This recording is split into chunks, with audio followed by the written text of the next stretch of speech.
A cerca de 600 milhões de quilômetros da Terra está um dos mundos mais fascinantes do nosso sistema solar, uma das 4 luas galileanas de Júpiter, Europa. Essa gigantesca esfera de gelo rachado foi inicialmente subestimada e pouco estudada, mas agora se revela como um dos lugares mais intrigantes do sistema solar. E o que torna essa lua tão fascinante não é apenas seu exterior, mas sim o que está por baixo. E é por isso que, finalmente, em outubro do ano passado, fomos lançados novamente ao espaço em direção ao sistema de Júpiter. Desta vez, para descobrir os segredos ocultos que espreitam abaixo da crosta congelada de Europa, a bordo de uma das missões mais aguardadas da exploração espacial, Europa Clipper. Realmente, não há momento melhor para explorarmos o porquê Europa, mesmo congelada e com pouca atmosfera, é a candidata mais forte na busca pela vida extraterrestre no sistema solar.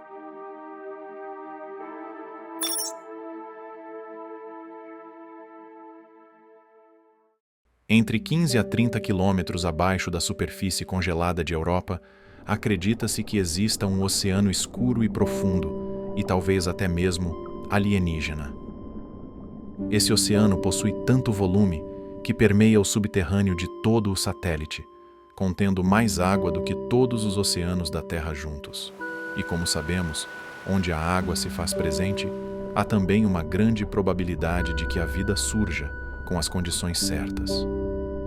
A construção da vida como conhecemos depende da interação de elementos químicos essenciais para se manifestar. São eles o carbono, hidrogênio, oxigênio e nitrogênio. A reação entre esses elementos ocorre quando as condições ambientais fornecem um meio que facilite essas interações. E a água líquida é o solvente que permite a mistura desses ingredientes orgânicos primordiais. E para concluirmos se pode realmente haver vida em Europa, precisamos passar pelo processo de conhecer Europa em si e suas características. Europa é uma das 4 grandes luas que foram descobertas ao redor de Júpiter em 1610 por Galileu Galilei. Com cerca de 90% do diâmetro da nossa Lua, Europa, à primeira vista, parece muito familiar. Mas ao contrário da superfície árida, rochosa e antiga da nossa Lua, Europa é coberta por uma superfície global congelada, composta por gelo d'água e rochas silicatadas, semelhante aos planetas terrestres. Além disso, Europa possui uma atmosfera muito fina, composta por poucas quantidades de oxigênio. Por isso, quase nenhum calor é retido na superfície, diferente do que acontece em nosso planeta. Por isso, enquanto é a menor das 4 grandes luas de Júpiter, com cerca de 3.100 quilômetros de diâmetro, ela é 5 vezes mais reflexiva que a nossa Lua e a 6ª maior lua do Sistema Solar. Dentre as 4 grandes luas galileanas, Europa é a que possui a menor massa, cerca de 48 quintilhões de toneladas. Embora ainda não tenhamos uma porcentagem exata da quantidade total de água presente em Europa, é seguro afirmar que uma fração significativa de sua massa total, possivelmente 10% a 15%, seja composta por H2O. Isso torna a Europa um verdadeiro reservatório cósmico. Em termos de volume líquido, ou seja, sem contar a espessa crosta de gelo de até 30 quilômetros que cobre toda a superfície da Lua, estima-se que a Europa possua cerca de 3 bilhões de quilômetros cúbicos de água líquida, o que equivale a aproximadamente 2 a 3 vezes o volume dos oceanos da Terra, que contém cerca de 1,3 bilhões de quilômetros cúbicos de água. Essa composição torna a massa de Europa pelo menos 2 vezes menor do que qualquer uma de suas irmãs. Mas mesmo assim, sua massa supera a de Tritão, Lua de Netuno e de todas as outras luas menores do Sistema Solar combinadas. Essa composição indica que Europa provavelmente se formou juntamente com Júpiter e o restante do Sistema Solar, há cerca de 4,5 bilhões de anos. Assim como planetas como a Terra se formam, as luas também podem se formar através do acréscimo de material proveniente de um disco de gás e poeira que circunda um corpo celeste recém-nascido. Mas enquanto os planetas crescem a partir do disco protoplanetário formado ao redor de uma estrela jovem, as luas surgem a partir de um disco menor e mais frio, ao redor de um planeta hospedeiro, chamado de disco circumplanetário. Esse processo, chamado de coacreção, é a teoria mais plausível para a formação de Europa, que teria se originado a partir do disco de gás e poeira que envolvia Júpiter recém-formado. Nesse cenário, a maior parte da água presente na Lua teria se condensado diretamente do material gelado que se agregou do disco circumplanetário de Júpiter, onde as baixas temperaturas permitiram a formação e acréscimo de gelo de água em grande escala. Esse modelo condiz com a localização de Europa ao redor de Júpiter. Situada a cerca de 670 mil quilômetros do gigante gasoso, Europa ocupa uma posição intermediária no sistema, onde as temperaturas durante a formação do disco teriam sido suficientemente baixas para permitir a formação e a acumulação de gelo de água, mas não em quantidades tão extremas quanto nas luas mais distantes, como Ganimedes e Calisto, onde o ambiente era ainda mais frio. Sua localização no sistema joviano ofereceu as condições ideais para formar uma lua menor, mas composta quase inteiramente por uma mistura de gelo e rocha. Assim, Europa não apenas acumulou materiais congelados, mas também desenvolveu uma crosta de gelo menos espessa e mais maleável em comparação às suas irmãs mais distantes, como Ganimedes, cuja crosta acreditamos que atinja até 150 quilômetros de espessura. Mas como assim? Crosta mais maleável? Sim, e essa maleabilidade tem um papel fundamental na aparência e na possível habitabilidade de Europa. Apesar de ser uma lua antiga, sua superfície se revela surpreendentemente lisa e com poucas crateras de impacto. Através do mapeamento e contagem dessas crateras, podemos analisar suas densidades e compará-las a modelos teóricos que estimam a taxa de impactos ao longo do tempo. Esses modelos são calibrados usando dados de corpos celestes, cuja cronologia é conhecida, como a Lua e Marte, onde missões já coletaram amostras que puderam ser datadas diretamente. E, de fato, em toda a superfície de Europa, foram identificadas apenas cerca de 50 crateras maiores, um número incrivelmente baixo para uma lua tão antiga.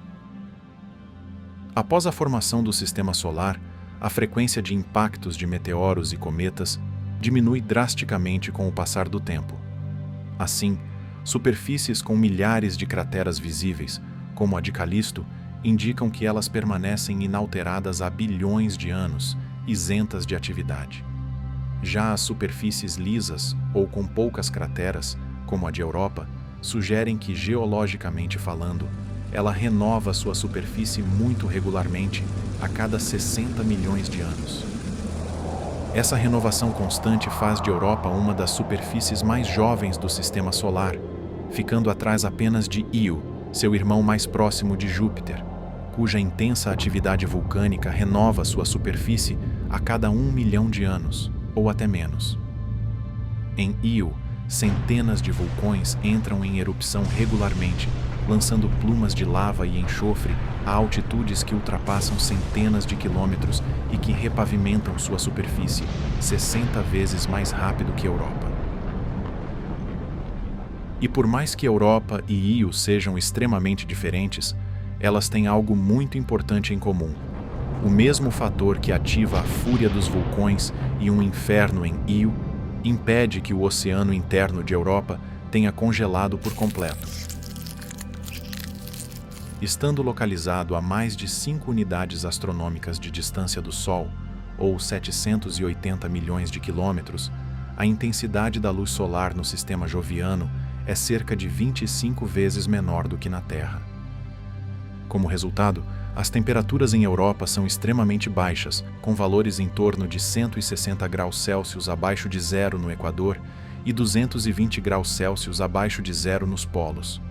Essas condições fazem com que a camada de gelo de Europa seja tão rígida e espessa quanto uma rocha, mas extremamente fina e maleável quando colocada à frente da gravidade de um gigante gasoso 318 vezes mais massivo que o planeta Terra. E é aqui que a maleabilidade de Europa começa a fazer sentido. vastas regiões de sua superfície são cobertas por milhares de longas linhas, que são fissuras escuras e rachaduras, conhecidas como lineae. A origem dessas fissuras está ligada à intensa deformação da superfície causada pelas forças gravitacionais de Júpiter, conhecidas como forças de maré. À medida que a Lua se move em sua órbita, a gravidade cria estresses na crosta de gelo, levando à formação dessas longas rachaduras. Além disso, pesquisas indicam que essas fissuras podem funcionar como canais, permitindo que material do oceano subterrâneo escape para a superfície, resultando nas marcas escuras características das lineais, que acreditamos ser o que restou dos sais e minerais dissolvidos no vapor d'água, uma vez expelidas ao espaço por entre essas linhas. Por isso, entender a dinâmica de sua órbita é fundamental para entendermos o que pode estar acontecendo em Europa, de dentro para fora. Europa, juntamente com Io e Ganimedes, estão envolvidos em um fenômeno conhecido como ressonância orbital. Isso significa que a cada 2 órbitas de Europa em torno de Júpiter, Io completa 4 e Ganimedes completa 1. Isso gera uma interação gravitacional entre as luas, pois eventualmente se encontram alinhadas, bem perto umas das outras. Essa interação mantém suas órbitas ligeiramente excêntricas, ou seja, elas não seguem um círculo perfeito ao redor de Júpiter. Essa órbita de Europa, agora elíptica, faz com que sua distância em relação a Júpiter varie constantemente. Como as luas estão se influenciando levemente gravitacionalmente e Júpiter é extremamente massivo, sua gravidade exerce uma força variável sobre a Europa, à medida que ela se aproxima e se afasta durante sua órbita. Isso resulta no fenômeno das forças de maré intensas, cujo nome vem da semelhança com o efeito das marés oceânicas que observamos na Terra, causadas pela interação gravitacional com a Lua e, em menor grau, com o Sol. No caso de Europa, porém, as forças de maré de Júpiter não apenas puxam e empurram a água em um oceano superficial como na Terra, mas deformam sua crosta de gelo por inteiro. Quando Europa entra na fase mais próxima de Júpiter de sua órbita, a intensa gravidade do gigante gasoso estica a Lua, criando tensões que comprimem e alongam sua crosta. Quando Europa se afasta, a gravidade diminui e a crosta começa a relaxar. Esse fenômeno acontece a cada órbita de Europa, ou 3,5 dias terrestres, horas puxando-a mais intensamente e outras mais suavemente. Isso faz com que deformações menores e fraturas se formem em um curto período de tempo, formando as lineais, mas em uma escala de milhões de anos, reconfigurem completamente a Lua, apagando marcas antigas e renovando a superfície. Além da crosta superficial, acreditamos que essas forças, cujos direitos autorais pertencem a Júpiter, estejam gerando atrito entre extensas camadas de gelo abaixo da superfície, o que estaria emitindo calor no interior da Lua, aquecendo-a de dentro para fora. Assim, enquanto as forças de maré terrestres movimentam nossos oceanos, as forças de maré em Europa movimentam nada menos que a estrutura do próprio satélite. Esse pode ser um fator crucial para que um oceano tenha se formado e se mantido líquido e estável por bilhões de anos, tempo suficiente para que um ambiente dinâmico se desenvolvesse e talvez rico em compostos químicos. Caso as forças de maré de Júpiter tenham sido intensas o suficiente, Europa, assim como Io, também pode ter ativado vulcões e fontes hidrotermais submersos em seu interior. E se isso aconteceu, as chances da existência de vida em um oceano a 30 quilômetros abaixo de uma superfície a menos de 200 graus Celsius e com 1% de oxigênio na atmosfera aumentam consideravelmente. E tudo isso graças a Júpiter. Se ele não fosse tão massivo e mortal, talvez as interações cruciais que acreditamos manter esse ambiente propício para a vida nem estivessem acontecendo. E veríamos Europa apenas como uma bola de gelo espacial, como imaginávamos em 1973. Naquela época, quando a sonda Pioneer 10 cruzou o cinturão de asteroides pela primeira vez e nos enviou as primeiras imagens de Júpiter, vimos à primeira vista um gigante gasoso majestoso com sua grande mancha vermelha. E, finalmente, os antes 4 pontos brilhantes ao seu redor revelavam pela primeira vez um pouco de seus detalhes. Porém, a tecnologia rudimentar da época implicava em limitações nos sistemas de energia, armazenamento e capacidade de transmissão de dados a longas distâncias, conforme a sonda se afastaria através do espaço. Essas restrições obrigaram os engenheiros a priorizar o desenvolvimento de instrumentos científicos e sistemas de proteção contra a radiação intensa e impactos de pequenos detritos espaciais, essenciais para garantir o sucesso da missão em ambientes hostis, como o cinturão de asteroides, que a Pioneer 10 foi a primeira a atravessar. A câmera da sonda, na verdade, era um fotômetro de imagem, projetado para medir a intensidade e a polarização da luz, e não para capturar fotografias detalhadas. Isso ampliava o objetivo na coleta de dados científicos sobre partículas energéticas, campos magnéticos e radiação, enquanto as imagens obtidas eram de resolução extremamente limitada. Por mais que essa jornada tenha sido emocionante de certa forma, Europa nem recebeu os olhares que merecia a princípio. A essa distância e com essa qualidade, nem conseguíamos avistar suas rachaduras globais tão evidentes. Foi apenas em 1979, com o envio das novas sondas Voyager 1 e 2, que imagens mais próximas e detalhadas despertaram um interesse científico mais profundo. E agora sim, as primeiras hipóteses sobre o que a intrigante superfície de Europa estaria tentando nos dizer começam a surgir. A ideia de que poderia existir um oceano ou uma camada líquida sob a crosta de Europa é também a explicação mais lógica para as lineais e para as outras características de Europa. Embora faltassem provas diretas, elas estariam sendo formadas a partir de tensões internas geradas pelo movimento do gelo, sugerindo que, abaixo da crosta congelada, poderia haver uma camada líquida permitindo essa dinâmica. No entanto, foi a sonda Galileu que realmente iniciou a revelação desse mistério. Entre 95 e 2003, enquanto orbitava Júpiter, a Galileu realizou múltiplas passagens próximas à Europa, fornecendo a maior parte do que sabemos atualmente sobre a Lua. Durante esses sobrevoos, o magnetômetro da sonda detectou um campo magnético gerado pelo satélite.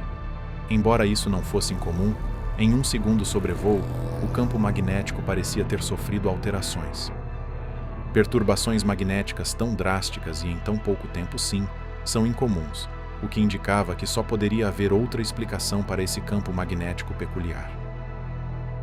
Inicialmente, os cientistas enfrentaram dificuldades para entender essa anomalia, mas foi a astrônoma Margaret Kivelson, da Universidade da Califórnia, e sua equipe que descobriram que, na verdade, Europa estaria atuando como um condutor eletromagnético.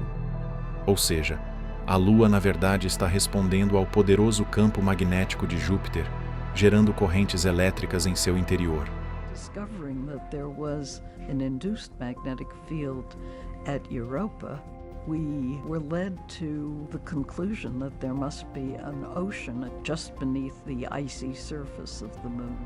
Kivelson anunciou essa descoberta quando recebeu os primeiros dados do magnetômetro da Galileu, depois que a espaçonave passou por Europa em janeiro do ano 2000.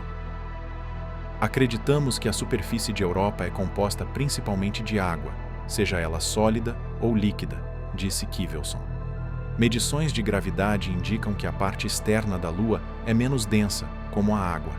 Mas o gelo não conduz eletricidade, então a melhor explicação para esse fenômeno é a existência de um oceano líquido abaixo da crosta, que pode gerar correntes elétricas.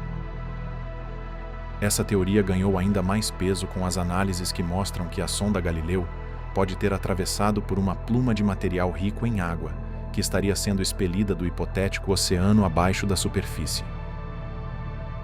Diante das intrigantes novas questões a serem explicadas, os cientistas dedicaram 2 décadas ao desenvolvimento de uma sonda mais avançada, com o objetivo de examinar a Europa cima a baixo e até mesmo coletar amostras desse material ejetado pelas plumas, caso venham de encontro com seus novos instrumentos. Enquanto isso acontecia, dos anos 2000 até o atual momento, o telescópio espacial Hubble passou a ser utilizado constantemente para monitorar a Lua. Em 2016, ele registrou novas evidências do que pareciam ser plumas ricas em água sendo liberadas próximas ao Polo Sul de Europa. Porém, essas observações ainda eram consideradas indiretas e difíceis de confirmar.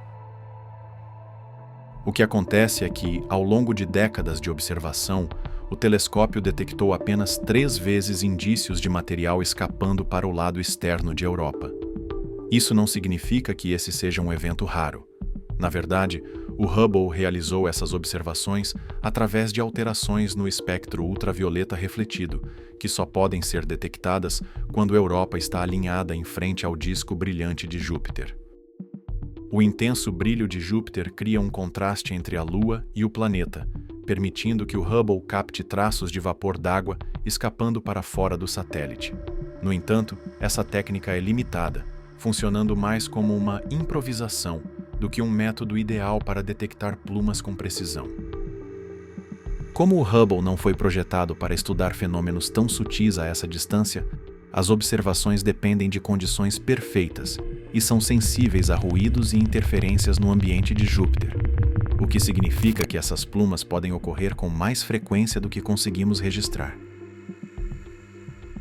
7 anos depois, em 2023, o novo telescópio espacial James Webb também passou a ser utilizado para estudar Europa, e como já esperávamos, novas descobertas foram feitas. Com a ajuda de seu espectrógrafo de infravermelho próximo, NIRSPEC, os cientistas detectaram dióxido de carbono em uma região específica da superfície de Europa. Normalmente, esses elementos chegam aos planetas através de impactos de cometas e asteroides. Mas, segundo as análises, esse dióxido de carbono não poderia ter vindo de nenhum impacto, mas, na verdade, deve ter sido expelido do oceano em seu interior, com os cientistas agora considerando essa descoberta como uma prova observacional que comprova a existência do oceano em Europa.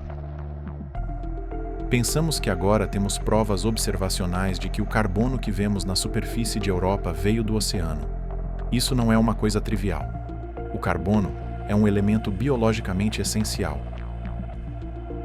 Essas plumas em si consistem em vapor d'água misturado com partículas de gelo e, possivelmente, compostos orgânicos, que estão sendo ejetados através de fissuras formadas na crosta de gelo de Europa.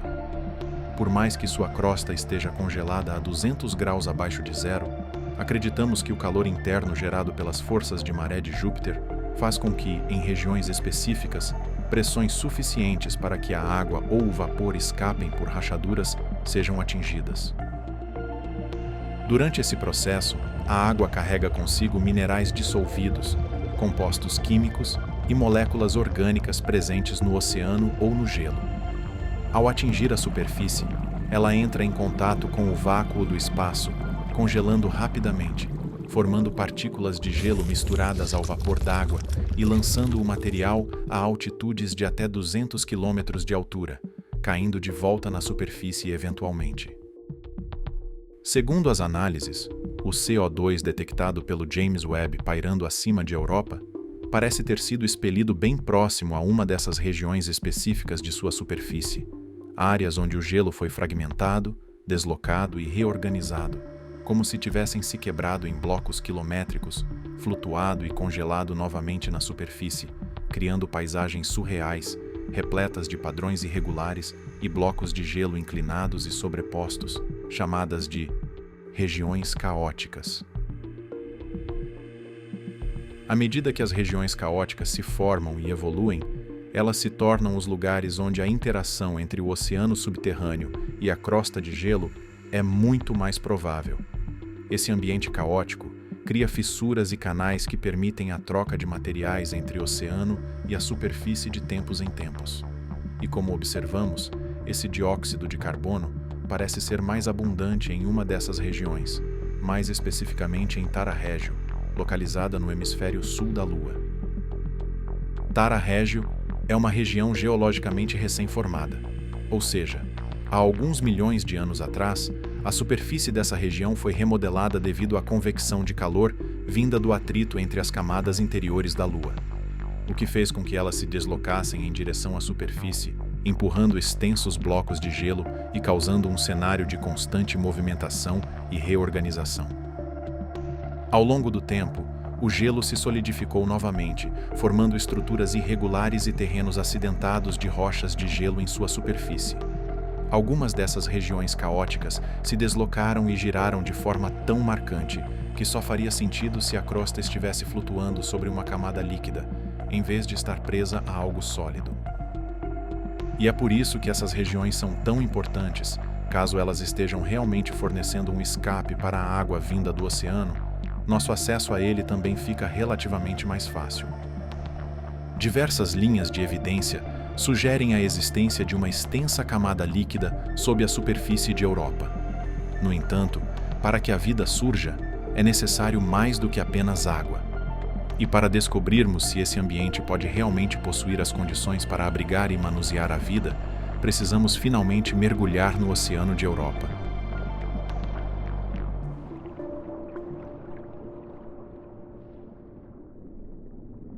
Assim como acreditamos que a vida tenha surgido em nosso planeta, há a perspectiva de que condições similares possam existir em Europa, mesmo nesse cenário completamente diferente.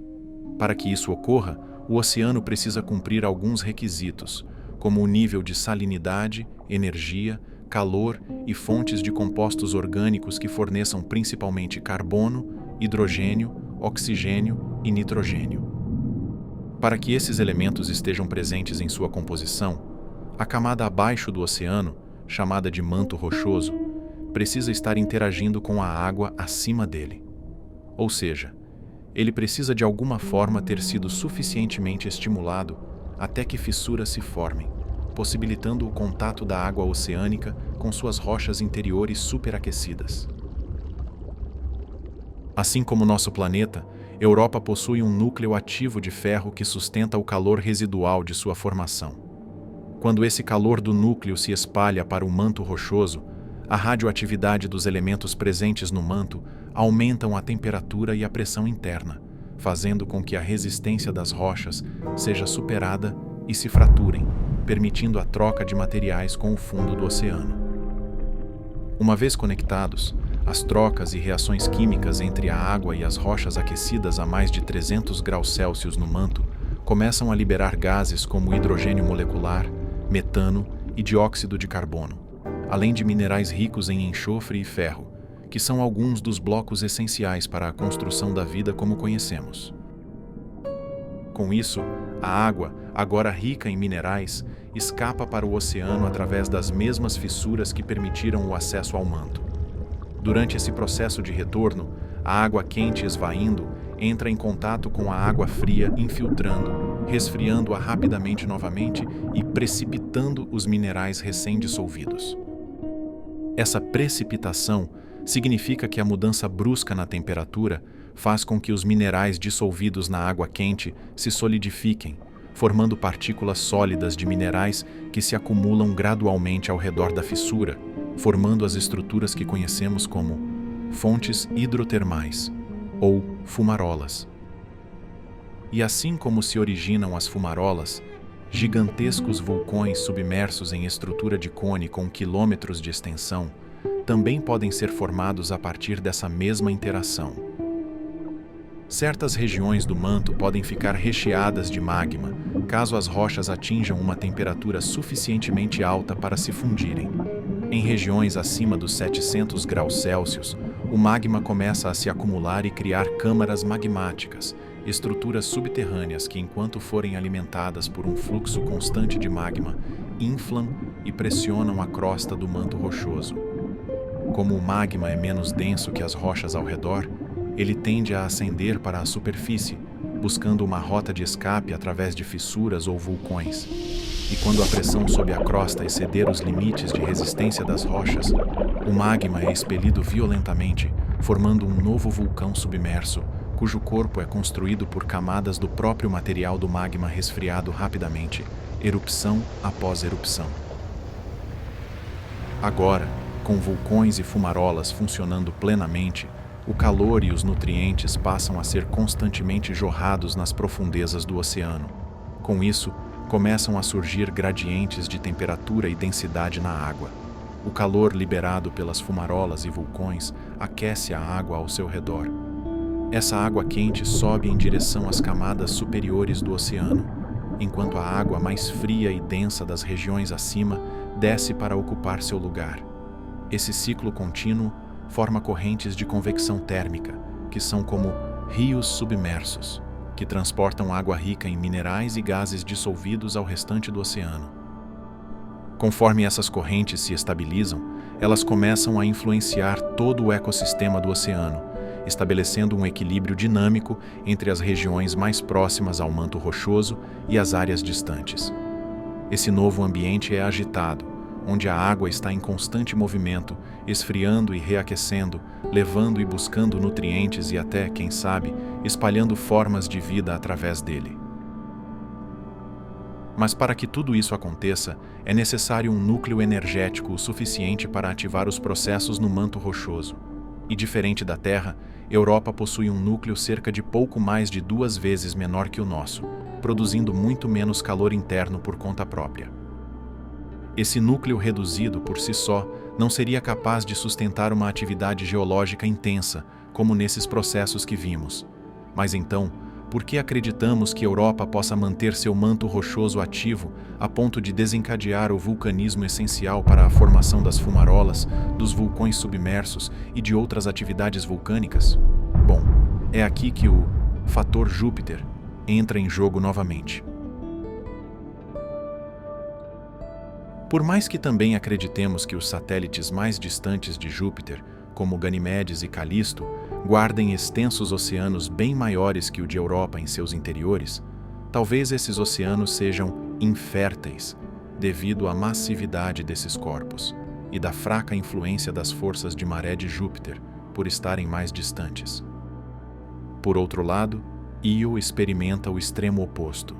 A extrema proximidade de Júpiter causa uma fricção interna tão intensa que resulta em um oceano interno, mas de magma, com temperaturas que ultrapassam mais de 1.200 graus Celsius e facilmente despertam atividade vulcânica, subindo centenas de vulcões em sua superfície.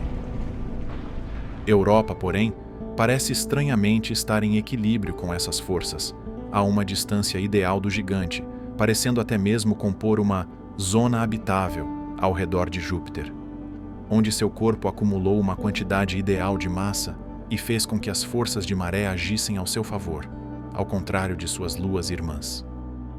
Como vimos anteriormente, as forças de maré ocorrem quando Europa é puxada mais intensamente por Júpiter em sua órbita elíptica, o que contrai e relaxa o corpo da Lua. Isso não apenas racha sua crosta de gelo, criando as lineais, as regiões caóticas e abrindo caminho para as plumas, mas também acreditamos que essa pode ser a chave para a ativação do manto rochoso da Lua. Modelos geofísicos indicam que a energia das forças de maré não se dissipam totalmente na crosta de gelo. Acredita-se que a crosta da superfície de Europa, por ser menos densa, composta por gelo d'água e rochas silicatadas, facilmente transmite grande parte da energia desse puxão gravitacional de Júpiter para o oceano líquido abaixo. O oceano, por sua vez, age como um condutor, transferindo essa tensão gravitacional para o manto rochoso, a cerca de 200 quilômetros de profundidade. Como vimos anteriormente, o manto rochoso de Europa não pode estar completamente frio devido ao calor gerado pelo decaimento radioativo no núcleo que o aquece. Assim, quando as forças do intenso puxão de Júpiter atingem o manto, suas rochas provavelmente já estão pré-aquecidas e, sob altas temperaturas e pressões, as rochas adquirem uma plasticidade e podem se deformar lentamente sob uma força contínua. Com isso em mente, as tensões cruzam o oceano e atingem seu solo com uma força ainda considerável. Agora, assim como acontece na crosta, o manto é friccionado internamente, como se você estivesse esfregando as mãos para se aquecer em um dia frio, o que gera calor internamente. Assim, acreditamos que as forças de Júpiter estejam funcionando como agentes catalisadores no manto rochoso, fornecendo o restante da energia necessária para que o manto atinja o ponto de fusão de suas rochas, complementando a energia do decaimento radioativo do núcleo, que talvez tenha colaborado um pouco com o pré-aquecimento interno desse manto. Ou seja, mesmo que o núcleo não forneça as condições necessárias para essas interações, os cientistas estão convictos de que as forças de maré podem ter completado os requisitos para o despertar de um ambiente propício para o surgimento de, ao menos, formas de vida unicelulares. E como o próprio James Webb nos revelou, o dióxido de carbono escapando para a superfície pode ser uma evidência clara da existência de fumarolas ou vulcões submersos, que muito provavelmente estão liberando esses gases no fundo do oceano. Será que realmente pode haver vida existindo em Europa? Depois de tudo o que vimos, Europa parece reunir todas as 4 condições necessárias para o surgimento da vida: um solvente, uma fonte de elementos químicos, calor e tempo. Essas condições podem ter persistido por bilhões de anos. Isso é viável, mas além da indiscutível importância do surgimento da vida, sua prosperidade também é indiscutivelmente importante, e a Europa também parece cumprir essas demandas. Sua espessa camada de gelo protege o oceano de impactos de objetos celestes e da radiação intensa. Mesmo com uma luz solar tão fraca, a radiação na superfície de Europa é em média de aproximadamente 540 rem por dia. De fato, um nível suficiente para causar sérios efeitos à saúde e até mesmo a morte de um ser humano em menos de 24 horas de exposição. Ou seja, esses níveis de radiação podem facilmente causar sérios danos a moléculas orgânicas complexas e impedir o desenvolvimento da vida como conhecemos. Porém, abaixo da crosta de 30 km, esses 540 rem tornam-se meros 0,5 rem, uma redução brusca que também fornece um ambiente propício para as moléculas orgânicas se formarem e se organizarem em estruturas mais complexas, sem o risco de serem destruídas. Apesar da radiação intensa na superfície causar a morte iminente, dados de radar e térmicos sugerem que algumas partes da superfície de Europa podem estar cobertas por estruturas chamadas penitentes, que são picos de gelo voltados para cima. Esses espinhos congelados, observados em Plutão, com alturas absurdas de até 500 metros, se formam através de um processo chamado sublimação, no qual o gelo passa diretamente do estado sólido para o gasoso, sem derreter. Acredita-se que penitentes possam se formar com proeminência nas regiões equatoriais de Europa, áreas onde a exposição à luz solar e a radiação de Júpiter são mais intensas, promovendo a sublimação de gelo. O fenômeno cria regiões de sombra nas cavidades entre os picos, onde o processo de sublimação é mais lento, preservando as formações pontiagudas. Embora ainda não tenhamos observado esses espinhos de gelo diretamente, as medições indicam que eles podem atingir alturas de até 15 metros, representando um grande obstáculo para qualquer missão de pouso na superfície dessas regiões. Outro efeito muito intrigante da radiação é que ela pode fazer com que Europa brilhe no escuro, causando um efeito luminoso magnífico por toda a superfície escura de Europa, fazendo o gelo brilhar com tons suaves de verde, azul ou branco. Esse brilho é gerado pela interação das partículas energéticas de Júpiter com os sais presentes no gelo da Lua, possivelmente sulfato de magnésio ou cloreto de sódio. Essa interação entre a radiação e a superfície pode excitar as moléculas no gelo e, quando longe da luz solar, uma leve luminescência seja emitida, um fenômeno conhecido como brilho induzido por radiação. Europa apresenta tanto potencial para a existência de organismos unicelulares que, mesmo após 40 minutos de vídeo, ainda não abordamos todas as possibilidades. Apesar de parecer improvável, alguns pesquisadores também consideram a possibilidade de que formas de vida multicelulares mais complexas tenham prosperado. Entretanto, é importante ressaltar que a vida multicelular na Terra é em grande parte dependente de organismos unicelulares que realizam a fotossíntese e liberam oxigênio na atmosfera. Como a fotossíntese não é uma alternativa viável em Europa, isso pode restringir o tipo e a complexidade das formas de vida que poderiam evoluir nesse ambiente. Embora alguns teoristas sugiram que a vida possa flutuar livremente nos oceanos de Europa, a grande profundidade desses oceanos e a ausência de uma fonte de energia proveniente do gelo superior tornam improvável que a atividade hidrotermal sozinha sustente um ecossistema oceânico plenamente desenvolvido para um oceano com essas dimensões. Por outro lado, há também chances de que a vida possa prosperar próxima à superfície de Europa, aderindo entre o oceano subterrâneo e a parte inferior da camada de gelo. Essa ideia se baseia em fenômenos observados na Terra, onde bactérias adaptadas a ambientes extremos colonizam a parte inferior de mantos de gelo em regiões polares.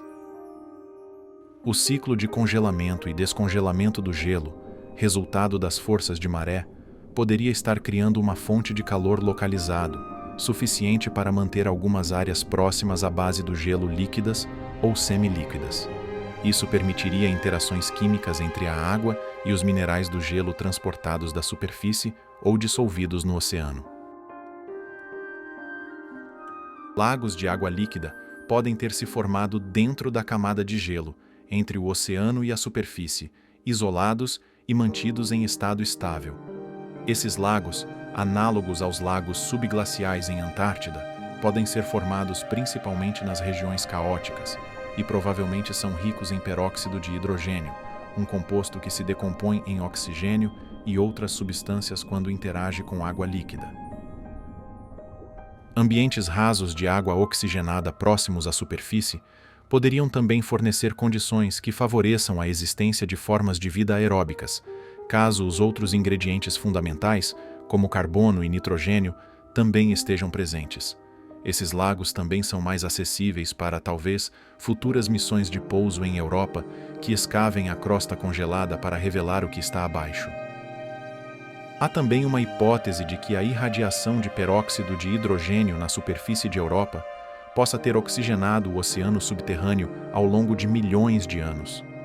Nesse modelo, Júpiter, por ser uma bola de gás e radiação, bombardeia a superfície de Europa com partículas energéticas. O campo magnético de Júpiter é como um ímã colossal que aprisiona partículas carregadas vindas do Sol. Essas partículas formam um cinturão de radiação ao redor de Júpiter, uma região com uma alta concentração de partículas de alta energia. Europa, estando próxima de Júpiter, fica diretamente exposta a um bombardeio constante dessas partículas. Além desse ser o principal motivo para a radiação em sua superfície ser tão alta, os prótons, elétrons e íons provenientes do cinturão radioativo interagem com os compostos expostos na superfície de água congelada, formando o peróxido de hidrogênio.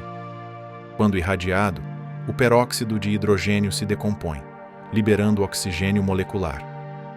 Esse oxigênio, então, se acumula em pequenas quantidades na superfície de gelo. Assim, se a interação entre a crosta de gelo e o oceano for constante, isso poderia permitir a subducção de placas de gelo ricas em oxigênio, que poderiam afundar lentamente em direção ao interior, levando esses e outros materiais irradiados na superfície ao oceano líquido abaixo. Caso esse processo continue por milhões de anos, o nível de oxigênio nos oceanos de Europa poderia atingir concentrações significativas, talvez semelhantes aos da Terra. Além disso, o transporte gradual de oxigênio proporcionaria mais uma fonte vital de energia química ao oceano, suficiente para suportar a ocorrência de reações redox que poderiam sustentar formas de vida, mesmo na ausência de luz solar. Outro fator importante, e como falamos no começo do vídeo, Europa possui cerca de 50 grandes crateras de impacto, reflexo de sua superfície renovada constantemente. Ao longo de bilhões de anos, Europa provavelmente sofreu milhares de impactos que podem ter criado brechas na crosta de gelo, conectando a superfície ao oceano subterrâneo. Além da força dos impactos, que também podem estimular o manto rochoso e despertar atividade vulcânica, o calor gerado nesses eventos pode derreter o gelo local, funcionando como mais uma fonte e meio de transporte de matéria orgânica para o ambiente aquático. Hoje, a maior cratera que podemos observar em Europa chama-se Puil, tão impressionante que se destaca na superfície da Lua. Com cerca de 26 quilômetros de diâmetro, seu centro é marcado por um material brilhante, possivelmente composto de gelo limpo que foi escavado das camadas mais profundas durante o impacto. Ao redor da cratera, há raios escuros que se estendem por centenas de quilômetros, formados por detritos ejetados no momento da colisão. Estima-se que sua profundidade atinja vários quilômetros. Embora ainda não tenhamos dados concretos sobre Puil, acreditamos que esse e outros impactos hoje invisíveis podem ter favorecido ainda mais as chances de encontrarmos vida em Europa. Se comprovados, todos esses fenômenos não só potencializam o surgimento de fontes hidrotermais e vulcões no fundo do oceano, como também ampliam ainda mais os ambientes potencialmente habitáveis abaixo da crosta de Europa. Considerando a incrível diversidade e resistência da vida que encontramos nos oceanos da Terra, Europa se destaca como um dos locais mais promissores do Sistema Solar para a busca de sinais de vida além do nosso planeta. Dados do telescópio Hubble e da sonda Galileu sugerem que a composição química do oceano inclui cloretos, ou seja, sal. Por mais que isso seja importante, esse nível de salinidade ainda permanece um mistério. E se ele for alto demais, o que é possível, semelhante ou superior ao encontrado em corpos de água hipersalinos da Terra, como o Mar Morto, apenas micróbios extremófilos altamente especializados poderiam prosperar. Esses organismos têm adaptações bioquímicas que lhes permitem sobreviver em condições de salinidade extrema, mas ambientes tão hostis tornam improvável o surgimento e desenvolvimento de formas de vida mais complexas, pelo menos como as conhecemos. De qualquer forma, ainda vai demorar um pouco até que consigamos bater o martelo para se há a presença de vida em Europa, ou não. Embora haja razões convincentes para ficarmos ansiosos com as possibilidades, a evidência concreta só será obtida quando novos estudos mais aprofundados e rigorosos forem realizados. E é para realizar esses estudos que a NASA finalmente lançou, no dia 14 de outubro de 2024, sua tão aguardada nova sonda, Europa Clipper. Dessa vez, ao invés de apenas analisarmos Europa superficialmente, iremos investigar o que está escondido sob sua crosta de gelo, explorar o possível sobre o oceano subterrâneo e determinar se ele possui de fato as condições para abrigar vida. Serão realizados mais ou menos 50 sobrevoos a baixas altitudes, podendo chegar a 25 quilômetros da superfície enquanto Europa orbita Júpiter. Lembrando que a sonda Galileu fez apenas 12 sobrevoos. Entre os 9 instrumentos de pesquisa a bordo da Clipper, destaca-se um radar capaz de penetrar o gelo, através do envio de ondas direcionadas à superfície de Europa. Esse instrumento irá mapear a estrutura interna da crosta gelada, permitindo que os cientistas obtenham uma visão detalhada de sua espessura e composição. Ao refletir as ondas de radar de volta para a sonda, será possível detectar cavidades, lagos subterrâneos ou até mesmo o oceano profundo sob o gelo. Com isso, o radar poderá identificar locais onde o gelo seja mais fino ou onde exista aberturas que permitam a interação entre o oceano e a superfície.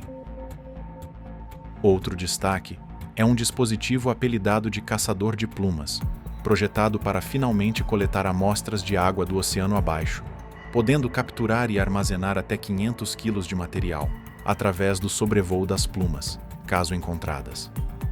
Novas coletâneas de imagens muito melhor detalhadas da superfície e mapas de composição da fina atmosfera de Europa serão registrados, o que também fará um papel crucial na identificação de locais potenciais para futuras missões de pouso. A Europa Clipper só chegará a Júpiter em abril de 2030, segundo as previsões da NASA. Enquanto isso, continuamos estudando a Europa de longe, com as ferramentas que temos.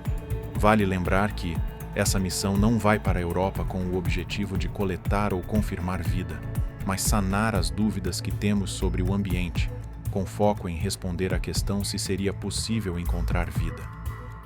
A não ser que sejamos extremamente sortudos a ponto de interceptar diretamente uma pluma rica em micro-organismos intactos, expelidos do oceano subterrâneo. O que seria uma descoberta extraordinária e improvável, pois o ser vivo expelido provavelmente seria fragmentado e diluído ao entrar em contato com o espaço. Se um micro-organismo completo fosse expelido, sua detecção dependeria de condições favoráveis, como preservação e concentração suficiente no material amostrado pela sonda. Além disso, a análise seria limitada a assinaturas químicas e estruturais, sem capacidade de confirmar funcionalidade biológica ou reprodução.